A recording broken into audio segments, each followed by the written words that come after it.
அரவக்குறிச்சி தொகுதியில் அதிமுக வேட்பாளர் செந்தில் பாலாஜி தற்போது வேட்புமனு தாக்கல் செய்து வருகிறார். அந்த காட்சிகளை நேரலையில் பார்க்கலாம்.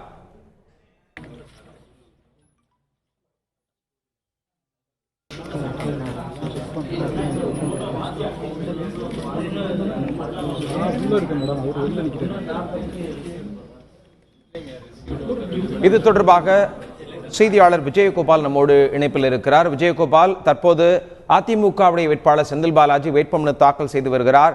அவங்களோட கூட யார் யாரெல்லாம் வந்திருக்கிறாங்க, அதை பற்றிய கள நிலவரத்தை சொல்லுங்க.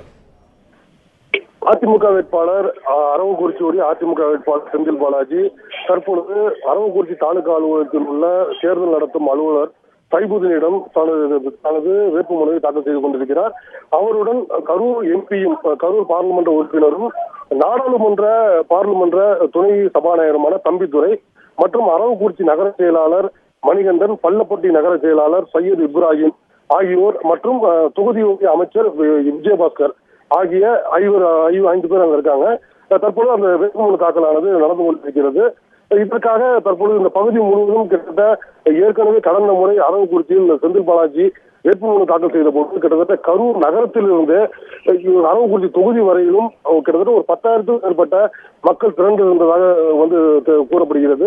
ஆனால் தற்போதைய நிலவரப்படி இந்த பகுதியில் சுமார் ஒரு 100 அதிமுக தொண்டர்கள் கூட இருக்க மாட்டார்கள். அந்த அளவுக்கு இவர்கள் குறைவான எண்ணிக்கையிலேயே அதிமுக தொண்டர்கள் இருக்கின்றனர். இதை தவிர தற்பொழுது இந்த வேட்புமனு தாக்கல் தற்பொழுது முடித்த கையோடு இவர் அருகில் உள்ள அரவக்குறிச்சி பகுதியிலேயே கரடிப்பட்டி என்கின்ற இடத்தில் தங்களது தேர்தல் பணிமனையை துவக்கி அதன் பிறகு தேர்தல் பிரச்சாரத்தை துவங்கவிருக்கிறார். விஜயகோபால், தற்போது 1:40 ஆயிட்டு இந்த நேரத்தில் வேட்புமனு தாக்கல் செய்யறாங்க. இந்த நேரம் குறித்து அவங்க வேட்புமனு தாக்கல் செய்யறாங்களா, அது பற்றிய விவரங்கள் தெரியுமா? வேட்புமனு தாக்கலை பொறுத்தவரை இன்று என்பது நாளை அமாவாசை மட்டுமல்லாமல் தீபாவளி நாள் அன்று வேட்புமனு தாக்கல் செய்வது மிக சிறப்பாக இருக்கும். ஆனாலும் கூட நாளை என்பது தீபாவளி விடுமுறை என்பதால் இவர்கள் வேட்புமனு தாக்கல் செய்ய முடியாத நிலை இருக்கிறது. அதற்கு அடுத்த நாள் அமாவாசை முடிந்து தேய்பிறை என்பதால் அவர்கள் அன்று வேட்புமனு தாக்கல் செய்ய முடியாது. அது நல்ல நாள் இல்லை என்பது ஒரு ஜோதிடர்களுடைய கருத்து. அதனால் தற்பொழுது 12 மணி வரை யமகண்டம் இருப்பதால் யமகண்டம் தாண்டிய நேரத்தில் 12 மணிக்கு மேலாக வேட்புமனு தாக்கல் செய்தால் நல்லது என்ற ஒரு காரணத்தினாக தற்பொழுது முன்பு திமுக வேட்பாளர் கே.சி. பழனிசாமி தனது வேட்புமனு தாக்கல் செய்தார். அதைத் தொடர்ந்து தற்பொழுது அதிமுக வேட்பாளர் செந்தில் பாலாஜியும் வேட்புமனு தாக்கல் செய்து வருகிறார்.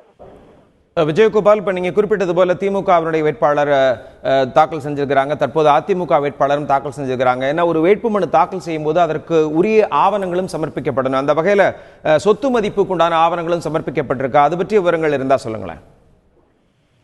சொத்து மதிப்புக்கு உண்டான ஆவணங்கள் முக்கியமாக தாக்கல் செய்யப்பட வேண்டும். அது மட்டுமல்லாது அந்த சொத்து மதிப்புக்கு உண்டான அவர்கள் தாக்கல் செய்த ஆவணங்கள் அபிடவிட் கண்டிப்பாக பொதுமக்கள் பார்வைக்கும் வைக்க வேண்டும்.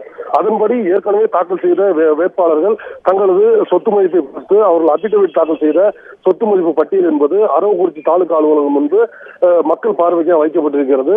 இப்பொழுது இவர் கேசிபி வழங்கிய சொத்து மதிப்பானது இன்னும் சிறிது நேரத்தில் மக்களின் பார்வைக்காக வைக்கப்படவிருக்கிறது. ஆனாலும் கூட தற்பொழுது அவர் குறிப்பிட்டதாக கூறப்படுவது சுமார் 85 கோடியே 21 லட்சம் ரூபாய் சொத்து மதிப்பு காட்டியிருக்கிறார். இது ஏற்கனவே தேர்தலின் போது காட்டிய தொகையை விட சற்று கூடுதலாக இருப்பதாக தெரிகிறது.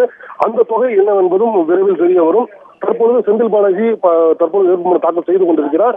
இவருக்கு மாற்று வேட்பாளராக அரவக்குறிச்சி தொகுதி இணைச் செயலாளராக இருந்த இளங்கோவன் என்பவர் மாற்று வேட்பாளராக வேட்புமனு தாக்கல் செய்யவிருக்கிறார். விஜயகோபால், நீங்க குறிப்பிட்டது போல இந்த அரவக்குறிச்சி தொகுதி என்பது ஏற்கனவே நமக்கு தெரிஞ்ச விஷயம், பண பரிவர்த்தனையினால தடை செய்யப்பட்டு தற்போது தேர்தல் நடக்க போகுது. இப்போ தேர்தல் ஆணையம் அந்த பண பரிவர்த்தனையை தடுப்பதற்காக என்னென்ன மாதிரியான நடவடிக்கைகள் மேற்கொண்டிருக்கிறாங்க, அது பற்றிய கூடுதல் தகவல் சொல்லுங்க. தொகுதியை பொறுத்தவரை கிட்டத்தட்ட 27 இடங்களில் போலீசார் கூடுதலாக சோதனை சாவடியில் அமைத்திருக்கின்றனர். இதை தவிர ஒரு 6 வீடியோ சர்வேலன்ஸ் டீம் மற்றும் 6 நிலையான குழுக்கள் மற்றும் 6 பறக்கும் படைகள் என இவர்களும் தனியாக வருவாய்த்துறை சார்பில் தற்பொழுது சோதனை என்பது விரிவாக நடந்து வருகிறது. தற்பொழுது பொதுவாக இந்த பகுதி ஒரு 4 மாவட்டங்களுக்கு எல்லை பகுதியாக இருப்பதால் திண்டுக்கல் மற்றும் ஈரோடு உள்ளிட்ட கரூர் உள்ளிட்ட பகுதியில் எல்லை பகுதியாக இருப்பதால் இந்த அரவக்குறிச்சி பைபாஸ் பகுதியை தாண்டினால்தான் இவர்கள் மற்ற மாவட்டங்களுக்கு போக முடியும். குறிப்பாக திருப்பூரை பொறுத்தவரை இவர்கள் இந்த ஜவுளி உள்ளிட்ட பொருட்கள் கொண்டு வருவது பண பரிவர்த்தனை என்பது இந்த சாலை வழியாக நடைபெறும் என்பதால் மேலும் தீபாவளிக்கு பொதுமக்கள் அதிக அளவு கையில் பணப்பக்கம் இருக்கும். அவர்கள் வயலில் விளைந்த பொருட்களை எடுத்து வருவார்கள், இல்லை வயலில் விளைந்த பொருட்களை விற்று அதற்குண்டான பணத்தையும் எடுத்து வருவார்கள். எனவே இவர்களுக்கும் பணத்தை வந்து பிடிக்கும் பொழுது அவர்களுக்கு உரிய ஆவணங்கள் இருக்காது. எனவே பொதுமக்கள் அதிக அளவு பாதிக்கப்படுவார் என்ற ஒரு கருத்தின் காரணமாகவும் தொழிலதிபர்கள் இந்த கரூர் மாவட்டத்தை சேர்ந்த தொழிலதிபர்கள் வைத்த கோரிக்கையின் காரணமாகவும் இந்திய தேர்தல் ஆணையம் பொதுமக்களுக்கு இடையூறு இல்லாத வகையில் இங்கு சோதனையை மேற்கொள்ளுங்கள் என்று உத்தரவிட்டிருக்கிறது. ஒரு வாய்மொழியான உத்தரவு.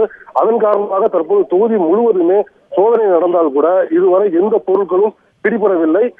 இது இந்த தீபாவளி முடிந்த பிறகு தேர்தல் கமிஷனுடைய செயல்பாடு என்பது தீவிரமாக இருக்கும் என்று எதிர்பார்க்கப்படுகிறது.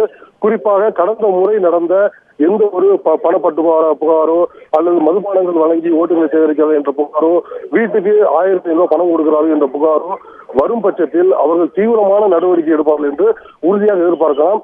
இவை அனைத்தும் வருகின்ற திங்கட்கிழமை இவர்கள் பிரச்சாரத்தை ஆரம்பிக்கும் பொழுது தேர்தல் ஆணையமும் களத்தில் இறங்கும் என்று எதிர்பார்க்கப்படுகிறது.